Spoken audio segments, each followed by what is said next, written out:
Kanda ya Ziwa ni kitovu cha ufugaji wa samaki nchini na miongoni mwa maeneo ambayo benki ya TADB imejikita. Baada ya sisi serikali kuona changamoto za ajira kwa vijana, tulikuja na mpango wa Building Better Tomorrow unaoitwa BBT, na tukafanya linki kati ya mabenki na mpango wa BBT. Na katika mkoa wa Mwanza, BBT tulichagua eneo la ufugaji wa samaki kwa njia ya vizimba. Kwa hiyo yako maeneo mengi, lakini nazungumzia project tu ya BBT.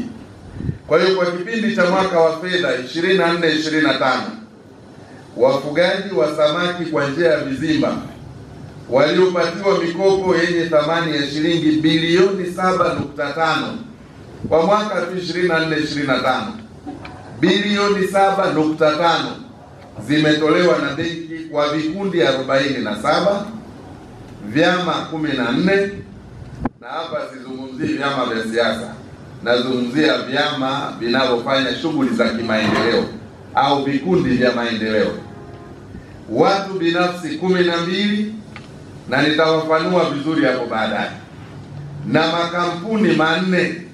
Kwa hivyo jumla ya vijana 350 wakiwemo wanawake 227 wamenufaika na hiyo mikopo.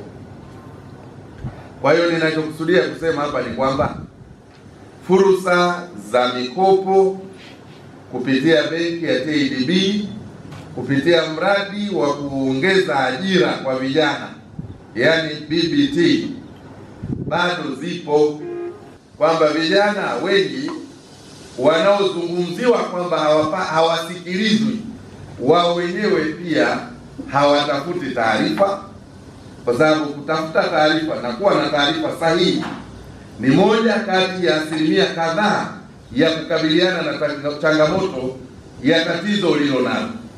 Toka kuanzishwa kwa benki kwa Kanda ya Ziwa tumeshatoa mikopo ya takriban bilioni 631.18 na tumewezesha miradi 151, ambapo kwa mkoa wa Mwanza ambapo tawi letu lipo au ofisi ya kanda tumeshatoa mikopo ya takriban bilioni 79.14 ambao zimefikia miradi 61.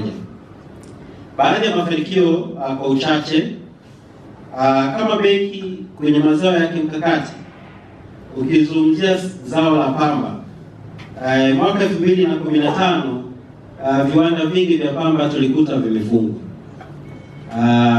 hizo naita gineries. Kwa mwaka 2015 tukaanza kufanyia kazi. 2020 tumeanza kufufua viwanda vya kuchakata zao la pamba, ambapo viwanda vingi vinamilikiwa na vyama vya ushirika na ambao wakulima wengi wapo.